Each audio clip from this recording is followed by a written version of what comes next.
दिसतीये का डायग्राम? तर ह्या बार मॅग्नेटमध्ये या डिस्टन्स वेक्टरनी आर ने मॅग्नेटिक मोमेंट बरोबर जो अँगल केला तो थीटा, तो अँगल होता थीटा. आणि इथं नेट मॅग्नेटिक फील्डने या हॉरिझॉन्टल बरोबर केला तो अल्फा.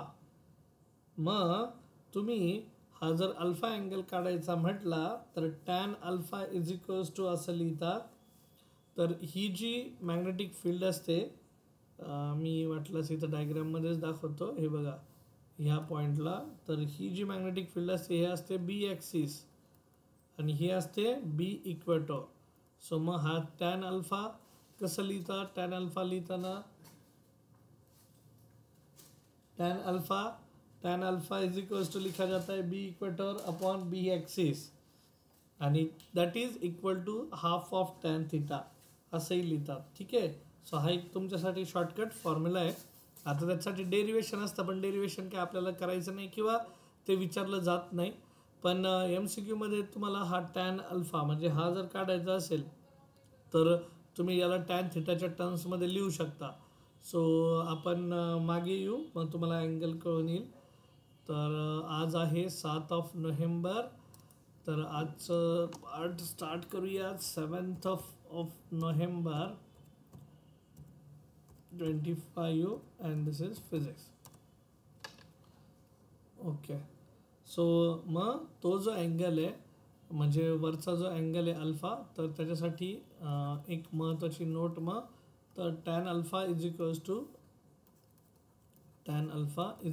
टू असं लिहितात. Just a minute. हां, tan alpha is equals to असं लिहितात 1/2 of tan of theta. So theta हा अँगल कुणी बनवलेला आहे? Angle made by R bar, that is distance vector with M bar किंवा मैग्नेटिक एक्सिस. ब्रैकेट में लिखता हूँ मैग्नेटिक एक्सिस, उसके साथ बनाया हुआ एंगल ये. और अपना alpha that is angle made by जो रिजल्टेंट वेक्टर है अपना रिजल्टेंट, तो रिजल्टेंट नेट मैग्नेटिक फील्ड है विथ हॉरिजॉन्टल. ठीक है, विथ हॉरिजॉन्टल. ओके. सो हा फॉर्म्युला एक ठेवायचा लक्षात. फक्त तुम्हाला MCQ मध्ये विचारला जातो, तर म्हणून तो एक फॉर्म्युला लक्षात ठेवायचा. बरं बच्चा पार्टी, मग आज आहे ना आपण थोडेसे न्यूमेरिकल्सवर फोकस करूयात. मग त्याच पेजवर क्वेश्चन नंबर 19 बघा. Question number 19. सर्वांकडे बुक आहे का? सर्वांनी बुक ओपन केलं आहे का? मला सांगा बरं. साक्षीजी, साक्षी, लक्ष्मी, साक्षी यस, हां शिवराज, चौघच आहेत आज. बरं मग मला सांगा आता क्वेश्चन नंबर 19 काय आहे? अ बार मॅग्नेट म्हणजे गिवन. मी काय करत असतो हमेशा डिव्हाइसचं नाव लिहित असतो. डिव्हाइसचं नाव काय आहे? Bar magnet. बरं काय दिलं आहे त्या डिव्हाइसबद्दल? Of magnetic moment. त्याची मॅग्नेटिक मोमेंट दिली आहे 5 एम्पियर मीटर स्क्वेअर. तर दिस इज मॅग्नेटिक मोमेंट. ठीक आहे. यम कुठल्याही मॅग्नेटचं M has the poles 20 centimetre apart, म्हणजे दोन पोलमध्ये अंतर आहे 20 सेंटीमीटर. आता पुस्तकावाले 2L घेत असतात डिस्टन्स, पण मी तुम्हाला कन्फ्युजन नको व्हावं म्हणून असं लिहितो डिस्टन्स बिटवीन 2 पोल्स. बघा हे बघा सिम्बॉल तुम्ही तुमच्या मनाने, कुणी इथं डी पण घेऊ शकतो. ठीक आहे, वाटल्यास डी घेऊन टाकतो बाबा, तुम्हाला ते L आणि 2L मध्ये जर फरक कळत नसेल तर. डिस्टन्स बिटवीन 2 पोल्स आणि कॅल्क्युलेट द पोल स्ट्रेंथ. ते म्हणतात की पोल स्ट्रेंथ फाइंड आउट करा आणि पोल स्ट्रेंथला आपण स्मॉल QM ने दाखवतो. बरोबर, calculate pole strength. So this is to find. बघा बच्चा पार्टी, मी बरेच फिजिक्समध्ये जे मुलांची कंप्लेंट असते ना, ते म्हणतात की सर आम्हाला काय डेटा दिला आहे तेच कळत नाही. मग त्याच्यासाठी तुम्हाला ती व्होकॅब्युलरी वाढवावं लागेल. मग आता तुम्हाला मी त्यावेळेस शिकवलं होतं, आठवत असेल तर. पण माझं सगळ्यात महत्त्वाचं टेक्निक आहे, मी शिकवताना पण आणि विद्यार्थ्यांनाही सांगतो व्हिज्युअलाइज करायच्या गोष्टी. त्यांनी डायग्रॅम दिलेली नसेल, पण तुम्ही थेअरी पार्ट शिकवताना तुमच्या शिक्षकांनी तुम्हाला डायग्रॅम शिकवली असेल, मग ती डायग्रॅम आठवायची की बाबा बार मॅग्नेट म्हटलं, डिव्हाइसचं नाव त्याच्यामुळे दिल्यावरती बार मॅग्नेट म्हटलं की डोक्यामध्ये लगेच ट्यूब पेटली पाहिजे. दोन पोल टू पोल जे अंतर आहे त्याला म्हणतो आपण D, that is also called as magnetic length. आणि मॅग्नेटिक मोमेंट ही अशी वेक्टर क्वांटिटी आहे which is always directed from south to north pole. Magnetic dipole moment which is M बारने आपण डिनोट करत असतो. मग ह्या एम बारचा मॅग्नेटिक डायपोल मोमेंटचा मी तुम्हाला फॉर्म्युला शिकवलेला आहे. तो फॉर्म्युला आहे pole strength multiplied by distance vector. Magnitude फॉर्ममध्ये जर घेताल तर pole strength multiplied by pole to pole distance, आणि ह्या पोल टू पोल डिस्टन्सलाच आपण मॅग्नेटिक लेंथ पण म्हणत असतो बच्चा पार्टी. बरोबर का? आठवतंय सर्वांना? मग पोल स्ट्रेंथची व्हॅल्यू आपली दिलेली त्यांनी नाही, सॉरी, पोल स्ट्रेंथची व्हॅल्यू काढायची आहे. मग माझा फॉर्म्युला बनेल Q M is equals to, हा डी इथे मल्टिप्लाय करतोय, तिकडे जाऊन डिवाइड करेल एम बाय डी. सो एमची व्हॅल्यू आहे आपल्याकडे 5 आणि डिस्टन्स बिटवीन टू पोल्स आहे 20 सेंटीमीटर आहे. बरेचसे मुलं, आता तुम्हाला सांगतो, आज 12वीचे एक विद्यार्थ्यांनी वर्गात म्हणजे ॲन्सर काढलं. मी म्हटलं अरे झालं काय ॲन्सर, मी व्हॅल्यूज दिल्या सगळ्या आणि म्हटलं ॲन्सर काढलं का, म्हणजे फॉर्म्युला लिहून दिला असा एम बाय डी. आता वरती एम आहे, डी आहे, पण ह्या डीला मी कन्वर्ट नव्हतं केलं. बघा डी कशात आहे, सेंटीमीटरमध्ये. मग तसंच केलं होतं मी क्लासमध्ये. 12वीचे मुले बरं का, आणि टॉपर मुलं. तर काय होतं गडबडीमध्ये नाही, हे सेंटीमीटरचं मीटरचं कन्वर्जनच करायचं राहून जातं. आणि पुस्तकवाले किंवा प्रश्न सेट करणारे एवढे हुशार माणसं असतात, त्यांना माहिती तुम्ही घाई गडबडीत हे विसरणार आहे. कधी पण लक्षात घ्या, आपण हमेशा याद ठेवायचं की तुम्ही कुठली गोष्ट SI युनिटमध्येच कन्वर्ट करायला पाहिजे आणि मग सोडवायचं ॲन्सर. भलेही ऑप्शन तुमचे CGS युनिटमध्ये असू देत, आधी उत्तर SI युनिटमध्येच काढायचं, ती सवयच ठेवायची. आणि मग नंतर आपण वाटलं CGSमध्ये कन्वर्ट करू, नाही ऑप्शन बरोबर मॅप करू. सो कळलं? सेंटीमीटरचं कन्वर्जन मी कशात केलं? साक्षी यस, साक्षी जी, शिवराज, सिद्धी कशात केलं? मीटरमध्ये. हां, CGSचं SI युनिटमध्ये. मग आता हे जास्त सोपं आहे मला सोडवायला. बरोबर? मग हा 10⁻⁻² वरती गेला, 5 × 10⁻⁻² म्हणजे +2 झाला आणि खाली 20. सो वरती झालं आहे 500, खाली झालं आहे 20. उत्तर काढता येईल मग तुम्हाला. मग पोल स्ट्रेंथची व्हॅल्यू सांगता येईल. वरती 500, खाली 20. सो 0 0 कट झाला आणि 50/2 म्हणजेच किती रे? 25. आणि पोल स्ट्रेंथचं युनिट काय असतं आठवतंय का कोणाला? आठवत नसेल काही हरकत नाही, आपण तुम्हाला शिकवूया तिथंच. हे बघा, वरती मॅग्नेटिक डायपोल मोमेंट आहे, त्याचं युनिट दिलेलं आहे पुस्तकवाल्यांनी, म्हणजे न्यूमेरिकलमध्येच दिलं आहे, एम्पियर मीटर स्क्वेअर. आणि जे पोल टू पोल डिस्टन्स असतं त्याचं युनिट असतं मीटर, कारण ती डिस्टन्स आहे, लेंथ आहे, त्याचं युनिट हे असेल. मग आपण हा मीटर ह्या मीटरसोबत कट झाला. उत्तर काय आलं? सॉरी, युनिट काय आलं? युनिट काय आलं वाचा बरं. A stands for ampere metre. Yes, ampere into metre. झालं उत्तर. कळलं लॉजिक? सो अशा प्रकारे सिम्पल हे न्यूमेरिकल, तर अशा प्रकारे ते विचारलं जातं. So shall I go ahead? Prem, Sakshi, Siddhi, Shivraj, Sakshi ji, shall I go ahead? Yeah, okay then. So let's go for question number 20. 20 में क्या दिया है? तो 2020. हां, तो let's go for question number 20. त्याच्याच खाली आहे, त्याच्यामध्ये दिलं आहे ए बार मॅग्नेट. पहिल्यांदा लगेच मी डिव्हाइसचं नाव लिहून घेणार, बार मॅग्नेट. हां, पुढे काय म्हटलं आहे बाबा?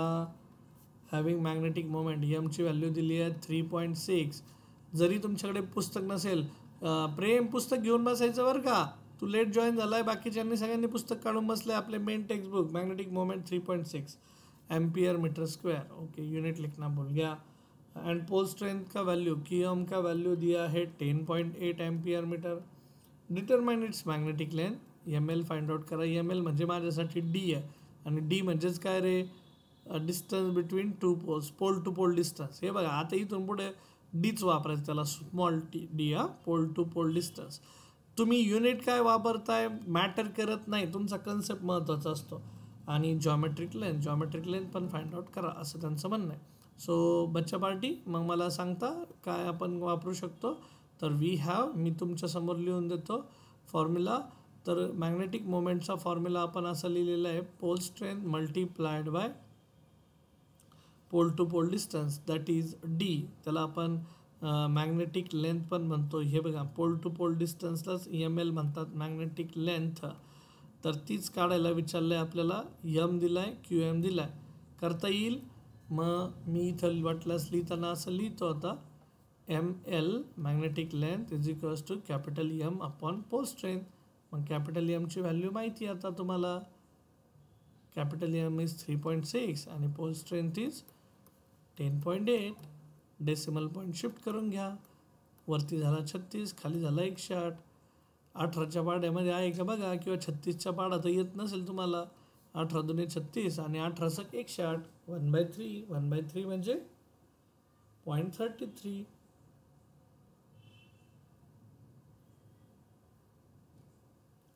बरोबर का?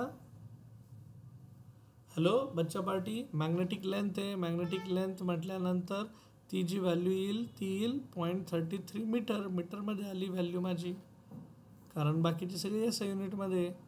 अरे हो का नाही? हॅलो बच्चा party, am I audible? It's screen visible? साक्षीजी, सिद्धी, शिवराज, प्रेम, साक्षी, यस. बरं, न्यूमेरिकल कळलं? सोपं होतं?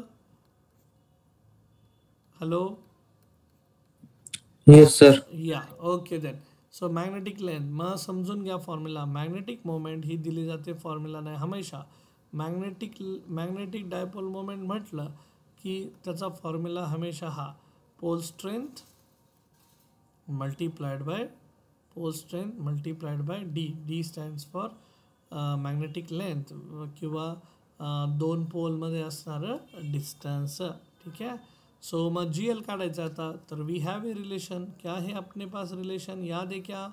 तो magnetic length is equals to, अपन ऐसा लिखते दोस्तों 5/6 टाइम्स जी एल. लेकिन मेरे को अभी जी एल निकालना है. हमेशा याद रखो जी एल बड़ा होता है. जी एल किसे बोलते हैं? तो एंड टू एंड डिस्टन्स. एखाद्या मॅग्नेटचं एंड टू एंड जे डिस्टन्स असतं त्याला आपण म्हणतो जी एल. बरोबर का? आठवतंय का मुलांना? आठवतंय का तुम्हाला? हे बघा, ह्या मॅग्नेटचं एंड टू एंड जर डिस्टन्स घेतलं, एंड टू एंड म्हणजे हे पोल जे असतात ना, हे थोडेसे आतमध्ये असतात, साऊथ आणि नॉर्थ. बघून घ्या, थोडेसे आतमध्ये मॅग्नेटच्या. So pole to pole distance. मग आपला जो फॉर्म्युला आला आहे, तर we have magnetic length is equals to 5/6 times G L. तो G L is equals to 6/5 times magnetic length, and 6/5 times magnetic length is 0.33 metre. तो 5 से डिवाइड करो आणि त्याचा आन्सर सांगा. चला पटकन एवढी स्टेप करून दाखवा मला सांगा आन्सर काय येतं आहे. 6 इंटू 0.066 म्हणजे इज इक्वल टू 0.396. म्हणजे इथं उत्तर येतं आहे का 0.396 डायरेक्ट मीटरमध्ये? हो. बरं ठीक आहे, 0.396. बच्चा पार्टी तुम्ही कम्पेअर करून घ्या आन्सर आणि व्हॅल्यू काढून घ्या. Okay. So similarly now I would like to focus on काल जे शिकलो आपण तो क्वेश्चन, आता त्या टाईपचा क्वेश्चन नंबर 21. तर त्यांनी सांगितलं एक शॉर्ट मॅग्नेटिक डायपोल आहे which has a magnetic dipole moment. हे बघा, पहिल्यांदा लगेच डिव्हाइसचं नाव, शॉर्ट मॅग्नेटिक डायपोल. आता तुम्ही म्हणताल सर मॅग्नेटिक डायपोल हे असं कसं शब्द? तर मॅग्नेटलाच, बार मॅग्नेटलाच हा दुसरा शब्द आहे मॅग्नेटिक डायपोल. कारण मॅग्नेटमध्ये दोन पोल असतात म्हणून डायपोल. आणि शॉर्ट है मतलब उसका लेंथ, मैग्नेटिक लेंथ कम है, तो इसका मैग्नेटिक मोमेंट दिया है आपको 0.5 ampere metre square. Calculate its magnetic field at a distance of, B काढायचं आहे आपल्याला, at a distance of 20 centimetre from the centre of the magnetic dipole on the axis. म्हणजे B पहिल्यांदा आपल्याला जी काढायची आहे, बी मॅग्नेटिक फील्ड. सो पहिल्यांदा ऑन द ॲक्सिस आणि बी ऑन द इक्वेटर. ठीक आहे. आणि किती डिस्टन्सवर हे किती डिस्टन्सवर काढायचं आहे? तर R is equals to 20 centimetre. मग आपला जो फॉर्म्युला आहे आता, तर काल तुम्ही शिकलेले आहेत, तर इथं फक्त एक आता पहिली केस करून दाखवतो आणि मग दुसरी केस तुम्ही करा.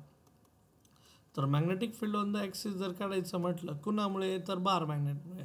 तर काल तुम्हाला सांगितलं होतं असा एक मॅग्नेट आहे आपला, ह्या मॅग्नेटचा सपोज हा सेंटर आहे ओ, आणि ह्या मॅग्नेटचा हा साऊथ पोल आहे आणि हा कुठला पोल आहे? North pole. जे की जिथं तुमचा मॅग्नेट संपतो त्याच्यापासून थोडेसे आतमध्ये, इकडे पण थोडेसे आतमध्ये. आणि यांच्या दोन्ही पोलच्या मधनं जी लाईन जाते त्याला म्हणतो आपण मॅग्नेटिक ॲक्सिस. ओके, ठीक आहे. मग इथं आपला एक पॉईंट पी आहे, तो कुठे लाई करतोय आता? On the axis. मग सेंटरपासून ॲक्सिसपर्यंत जे अंतर आहे त्याला आपण आर म्हटलं आहे. काय म्हटलं आहे? आर. कधी पण लक्षात घ्या त्या पॉईंटचे अंतर हे सेंटरपासूनच मोजायचे आणि 20 सेंटीमीटर आहे. परत एकदा गलती नका करू, 20 × 10⁻⁻² मीटर लिहावं लागेल, कारण त्याला एस युनिटमध्ये कन्वर्ट करायचं आहे. आणि हे साऊथ टू नॉर्थ जे एमची व्हॅल्यू 0.5 दिलेली आहे. मग magnetic field on the axis. बरं, तुम्हाला व्हिज्युअलाइज झालं गोष्टी काय काढायचं आता आपल्याला. सो ह्या मॅग्नेटमुळे इथं किती मॅग्नेटिझम किंवा मॅग्नेटिक फील्डची स्ट्रेंथ असेल. सोपं शब्दात सांगायचं म्हटलं तर सपोज तुम्ही शेकोटी पेटवली, आता हिवाळ्याचे दिवस आहे, शेकोटी पेटवली बाबा आपण, त्या शेकोटीपासनं सपोज तुम्ही लय जवळ थांबले तरी चटका बसल, लय दूर गेले तरी गरम होणार नाही. मग आपण काय करत असतो, एक असं अंतर मोजतो. हे बघा, आता तुम्ही कसं थांबणार आहे? ऑन द ॲक्सिस थांबले, याच्यापासून जवळ थांबले तर मग तुम्ही किती अंतरावर आहे? सपोज आर अंतरावर, त्याच्या सेंटरपासून, बरं का, शेकोटीच्या सेंटरपासून आपण मोजलं डिस्टन्स, तर तुम्ही आहात आर अंतरावर.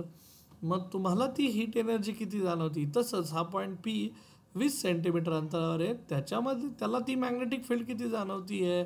जो आपला हा नॉर्थ पोल तयार करणारी मॅग्नेटिक फील्ड, तर ती मॅग्नेटिक फील्ड इथं पीला किती जाणवती आहे हे मला तुम्हाला सांगायचं आहे. सो आपला फॉर्म्युला μ0/4π 2m/r³. सो डिस्टन्सचा क्यूब, मॅग्नेटिक मोमेंट μ0/4π. सो μ0ची व्हॅल्यू घ्यायची आहे, कायम अशीच घ्यायची असते, ठीक आहे. बरं, हे इलिस्ट्रेशन समजलं असेल तुम्हाला समजण्यासाठीच केलं होतं. सो μ0ची व्हॅल्यू घ्यायचा याची 4π × 10⁻⁷ डिवायडेड बाय 4π × ट्वाईस ऑफ एमची व्हॅल्यू. मॅग्नेटिक डायपोल मोमेंट किती दिला होता याचा? 0.5, ठीक आहे. 0.5 × 2 = 1 होऊन जाईल. आणि आर डिस्टन्सचा जो क्यूब आहे तो 20 × 10⁻⁻² ब्रॅकेटचा काय क्यूब आहे. सो 4π कॅन्सल करून टाकायचे आणि इथे 10 to the power वरती राहिला 1 × 10⁻⁷. 2 × 0.5 = 1/20चा क्यूब. पण ते करण्यापूर्वी बघा, 20 × 10⁻⁻² can be also written as 2 × 10⁻⁻1. हा 0 एकाबरोबर कट झाला, +-1. सो राहिला 2 × 10⁻⁻1 आणि मग त्याचाच क्यूब आहे समजा 10 to the power -1चा क्यूब. तर वरती राहतोय 1 × 10⁻⁻7 डिवायडेड बाय 2चा खाली क्यूब जर घेतला तर तो बनतोय 8 × 10 to the power -1 आणि 3, ते बनला -3. हे -3 -7 मधून कट झाला, इथं राहिला 1/8 × 10 to the power वरती राहिला -4. 1/8 म्हणजेच किती? 0.125, बरोबर का? हॅलो बच्चा पार्टी, बरोबर करतोय का मी? आणि हा जो 10 to the power -4 आहे मग तो जशाचा तसा लिहिला इथे, आणि इथे बनलं 1.25 × 10 to the power -5. आणि मॅग्नेटिक फील्ड आहे, तो मॅग्नेटिक फील्ड ॲक्सिसवर त्याचा जे आन्सर येईल ते येईल टेस्ला, ठीक आहे. बच्चा पार्टी आहात का सर्वजण? दिसतंय का कॅल्क्युलेशन कसे केले मी? साक्षीजी, सिद्धी, शिवराज, Yes, प्रेम, sir. साक्षी, यस. ओके. सो कॅल्क्युलेशनचा जो पार्ट आहे ना, तर तुम्ही you will fall in love with the concepts of physics किंवा त्याचे कॅल्क्युलेशन कसे करायचे. तर नीट बारकाईने माझे ह्या स्टेप्स बघत जा. याने होतं काय की तुमचं कॉन्फिडन्स वाढत जाणार आहे. कॉन्फिडन्स कशाबद्दल वाढेल? गणित जे म्हणतात ना लोक, फिजिक्समधले न्यूमेरिकल्स अवघड आहे, त्यांना तुम्ही हे शिकवतायत की अरे बघा न्यूमेरिकल्स अवघड नसतात, ते खूप सोपे असतात, फक्त त्याला सोडवण्याची पद्धत सोपी झाली पाहिजे. सो त्याच्यामुळे मी लॉज ऑफ इंडायसेस तुम्हाला सांगत असतो की लॉज ऑफ इंडायसेसच्या प्रॉपर्टी, मल्टिप्लिकेशनच्या प्रॉपर्टी, ॲडिशन असेल तर ॲडिशनच्या प्रॉपर्टी, डिव्हिजन असतील तर डिव्हिजनच्या प्रॉपर्टी, आणि खूप सगळे न्यूमेरिकल ह्याच पद्धतीने करायचे आहेत आपल्याला. ओके. आणि मग आता जर एक व्हॅल्यू काढली आणि जर magnetic field on the equator विचारली तर आपल्याकडे एक रिलेशन आहे. वी हॅव काय होतं रिलेशन आठवत आहे? So magnetic field on the axis is equals to twice of magnetic field on the equator. ठीक आहे. सो मग बी इक्वेटर जर काढायचे असेल तर याला 2ने भाग द्यावा लागेल. मग हा इकडे आला. So magnetic field on the equator is equals to B axis divided by 2 असं होईल.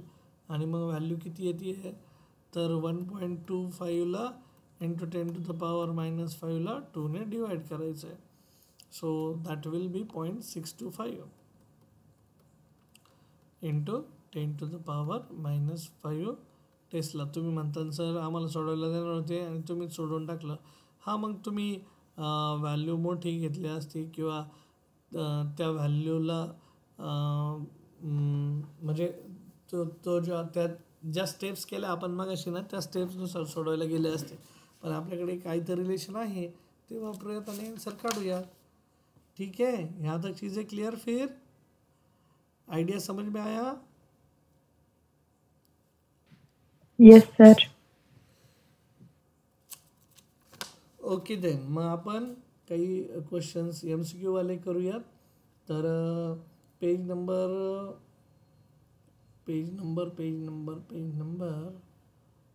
हां काय कराल सर्वांनी आता तुमच्या बुकमध्ये काय आलं आहे नवीन पब्लिकेशन केलं त्यांनी. नवीन पब्लिकेशन म्हणजे फक्त थोडं पुढं मागे केले पार्ट किंवा एखाद दुसरा क्वेश्चन कमी करून त्यांनी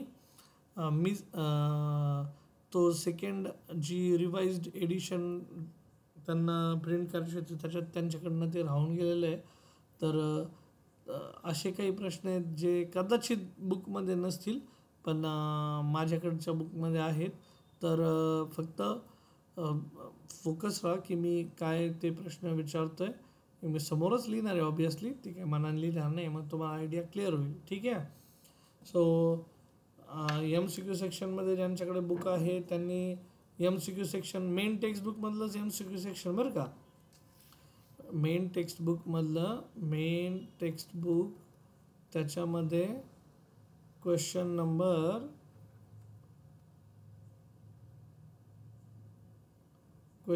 11 आहे आणि माझ्या इथलं जे पेज नंबर आहे ते 307 आहे. ठीक आहे. तुमचं कुठलं पेज आहे ते बघा. तर काय दिलेलं आहे बघा तिथं. तर त्या क्वेश्चनमध्ये दिलं आहे मॅग्नेटिक लेंथ मतलब distance between two poles of a magnet is 10 centimetre and pole strength मतलब QM था 100 ampere metre. Its magnetic dipole moment is. Magnetic dipole moment काय असेल बाबा त्याची. तर distance between two poles 10 centimetre, pole strength is 100 ampere metre. तो magnetic dipole moment का unit इसका फॉर्मूला है pole strength multiplied by distance between the two poles, small d म्हणतो आपण त्याला. तर ते आहे 100 एम्पियर मीटर आणि डिस्टन्स आहे 10 centimetre. So 10 centimetre into 10 into 10⁻⁻1 ampere metre square. So 100 into 10 is 10⁻3. ठीक है. And into 10⁻⁻1 ampere metre square. ठीक है. सो -1 से 10⁻+2 magnetic moment is equals to ampere metre square. Okay. Any part which you haven't learned from this formula? Magnetic moment is pole strength multiplied by distance between the two poles. हे लक्षातच ठेवायचं आता. आता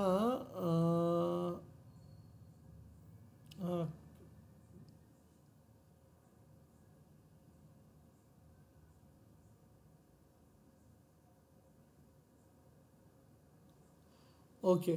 so magnetic field आहे, ratio of magnetic field आहे along the axis आहे आणि field along the equator आहे ऑफ अ मॅग्नेट इज. असे प्रश्न 1-2 प्रश्न विचारले गेलेले आहेत.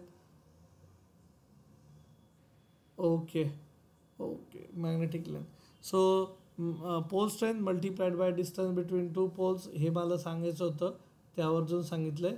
आता क्वेश्चन नंबर 4 जो विचारला आहे ना तो असा विचारला आहे, points A and B are situated perpendicular to the axis of 2 centimetre long bar magnet at large sides. So मग मी तुम्हाला ती डायग्राम काढून दाखवतो अपोजिट साईडला कसे आहेत आणि आपल्याला काय विचारलं आहे बाबा त्यांनी. ठीक आहे, तर बघा MCQ मधला क्वेश्चन नंबर 4 आहे की 2 पॉईंट आहेत ए अँड बी. सपोज हा मॅग्नेट आहे आणि हा मॅग्नेटिक ॲक्सिस आहे त्यांच्यामधला. ठीक आहे, so these are the points A and B are situated perpendicular to the axis of 2 centimeter long bar magnet at larger distance x, okay, and 3x from the center on opposite sides. एक point आहे आणि हा दुसरा point आहे. बी point ह्या मॅग्नेटच्या सेंटरपासून बी point किती अंतरावर आहे, तर तो लिहिला आहे त्यांनी 3x. बी आहे सपोज 3x आणि ए आहे सपोज x, म्हणजे x थोडा जास्त जवळ आहे. ठीक आहे, magnetic field at point A is x, magnetic field at B is 3x, आणि दोघांचा रेशो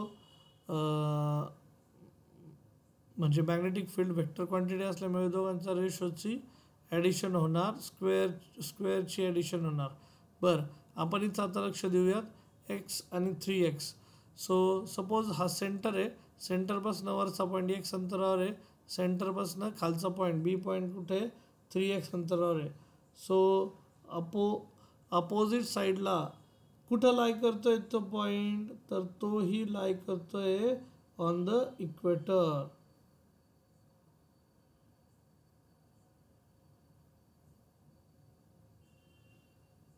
ओके, सो मग ratio of magnetic field at A upon magnetic field at B काय असेल. बरं, मला सांगा की आपण फॉर्म्युला लिहिलेला आहे, त्या फॉर्म्युल्यामध्ये magnetic field at any point is given by the formula μ0 upon 4π हा m upon r cube root of 3 cos square theta plus 1.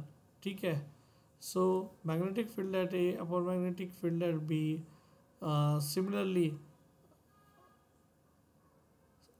Similarly तर आपला फॉर्म्युला होता μ0 upon 4π magnetic dipole moment upon r cube. तो r cube का जो distance का cube है तो वो क्या लेने का अभी, तो we will keep it as r a cube.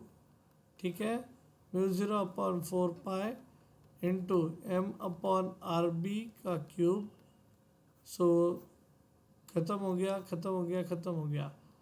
तो ये 1 अपॉन ए म्हणजे असं आहे A by B into C by D. तो is equals to A upon B upon C upon D असं म्हटलं आहे मी या केसमध्ये. तर अपॉन सी बाय डी असं जर असेल तर आपण ए by B into D bye C असं घेत असतो. सो मग माझ्याकडे हा जो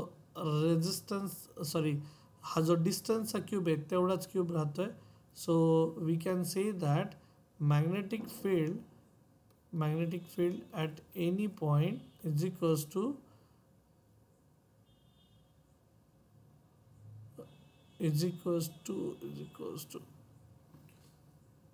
ठीक आहे is inversely proportional to R cube असं लिहितो, कारण डिस्टन्सला तुम्ही कसे आहेत इन्व्हर्सली प्रोपोर्शनल. बरं, मग आता पहिलं डिस्टन्स होतं x, दुसरं डिस्टन्स होतं 3x.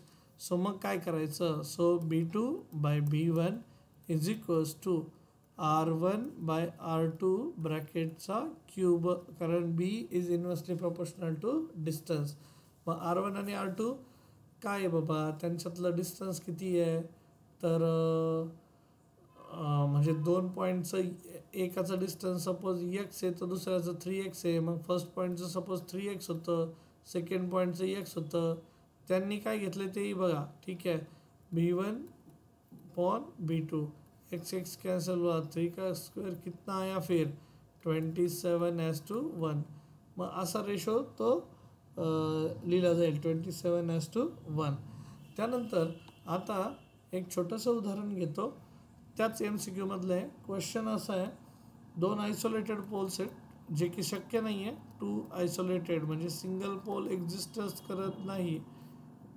सो QM म्हणजे pole strength in first 30 ampere metre and pole strength in second is 60 ampere meter are placed at a distance of, distance दिया है दोनों के बीच 0.3 metre. the force of repulsion between them, so force of repulsion चाहिए अपन को. ठीक आहे. So बच्चा पार्टी, काल परवाच मी हे न्यूमेरिकल शिकवलं होतं की जसा कुलम्स लॉ आहे इलेक्ट्रोस्टॅटिक्समध्ये तसंच फोकस राहावं लागतं मॅग्नेटिझममध्ये. FM इक्वल टू आपला फॉर्म्युला μ0/4π हा 2m/r³. ठीक आहे. सो μ0ची व्हॅल्यू टाकली 4π × 10⁻⁷ upon 4π 4π cancel into twice of magnetic dipole moment किती आहे,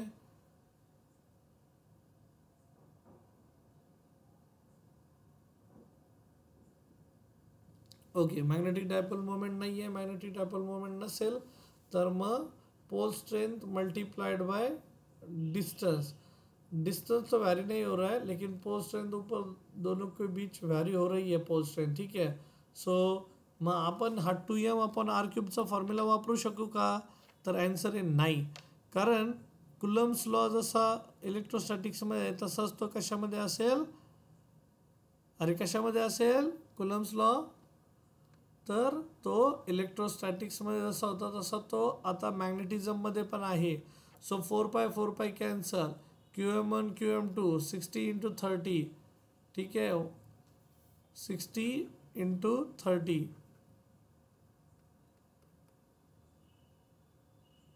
ओके. आणि डिस्टेंसचा स्क्वेअर, डिस्टेंस किती सांगितलं होतं आपण 0.3. 0.3 को ऐसा भी लिख सकते हैं 3 × 10⁻⁻1 त्याचा काय स्क्वेअर. ओके. सो मग 10⁻⁻7 × 6 × 3 इंटू 10⁻⁷ आणि हा 10⁻², तर हा किती बनेल 10⁻⁻5 बरोबर. आणि होल डिवायडेड बाय 3चा स्क्वेअर 9 आणि 10⁻⁻2. ठीक आहे. सो अशा प्रकारे ह्याचा पण आन्सर येऊन जाईल. मॅग्नेटिक फोर्स जो ऑब्टेन होतोय दोघांमध्ये. सिंपल ना. 9 1 = 9, 6 3 = 18, 9 2 = 18, 9 2 = 18. सो 2 आएगा यहाँ पे मल्टीप्लिकेशन में. और अपन का 2 × 10⁻⁻7 -5 -12 आणि हा +2 आला वरती -12 + 2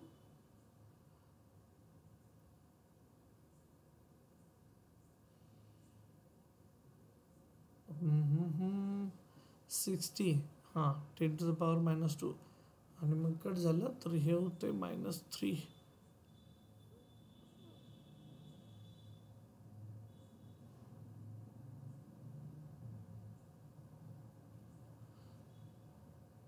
तो ये आ रहा है मेरा 2 × 10⁻³ न्यूटन. ठीक आहे. So this is magnetic force. 2 पोलवर असणारा मॅग्नेटिक फोर्स, 2 पोलच्या मध्ये असणारा जो मॅग्नेटिक फोर्स आहे तो ह्या फॉर्म्युलाने दिला आहे. ठीक आहे. याच्यातलं आन्सर कळलं, हे लॉजिक समजलं. लॉजिक समजलं. 2 पोल्स होते आणि त्यांच्यामध्ये असणारं फोर्स अट्रॅक्टिव्ह असू शकतो, रिपल्सिव्ह असू शकतो, जो डिपेंडिंग अपॉन नेचर की पोल स्ट्रेंथ कसे आहेत बाबा दोन्ही त्याच्यावर ठरवलं जाईल ते. ठीक आहे. सो याची हे जे आन्सर काढलेत हे आन्सर काढताना ह्याच पद्धतीने जायचं. थोडं बेसिक वाटेल लोकांना, पण हे फ्रुटफुल आहे. बेसिक वाटेल पण हे फ्रुटफुल आहे. ते काढणं महत्त्वाचं आहे. ठीक आहे.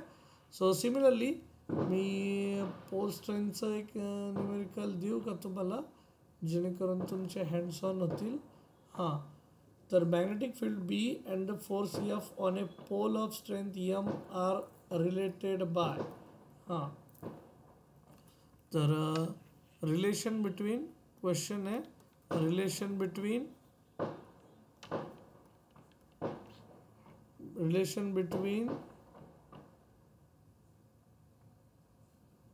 force F and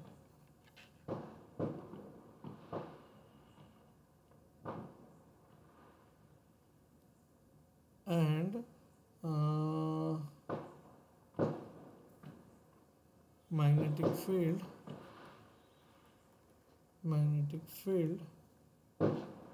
etc. ठीक आहे. सो relation between F and magnetic field असं आपल्याला फाइंड आउट करायचं आहे. तर मी तुम्हाला याच्यापूर्वी दिलेलं आहे B is equals to magnetic force per unit pole strength. तर मग हे चित्र समोर येईल आणि ह्या फॉर्म्युल्यावरनं ते चित्र समोर येईल, magnetic force per unit pole strength. So बीच्या फॉर्म्युल्यानं तुम्ही अशा पद्धतीने जाऊ शकता. मग फोर्स किती दिला आहे ते पाहायचा आणि पोल स्ट्रेंथ किती. आता तुम्ही म्हणताल ह्या असा फॉर्म्युला कुठून आला, तर हे काय टपकलेला वगैरे नाही आहे, हा असाच फॉर्म्युला आहे. त्या दिवशी पण घेतला होता पहिल्या सेशनला. ठीक आहे. सो मग ते आता थेरॉटिकल फॉर्म्युला कसं येईल असं त्यांचा प्रश्न होता. ठीक आहे. So it's okay.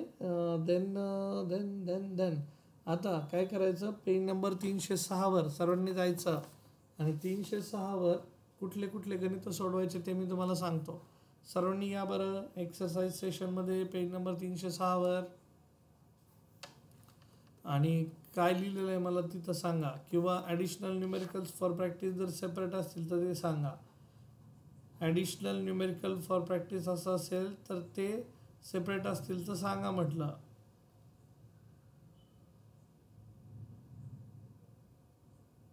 Okay. So मग मी देऊ का प्रॉब्लेम स्टेटमेंट देऊ, न्यूमेरिकल देऊ का?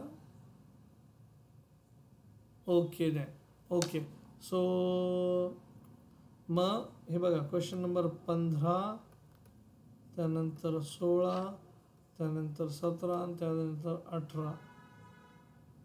सो हे 4 प्रश्न पेज नंबर 306वरचे सर्वांनी उद्या येताना सोडून आणायचे किंवा मला सेंड करायचे. ठीक आहे. एवढं करणार.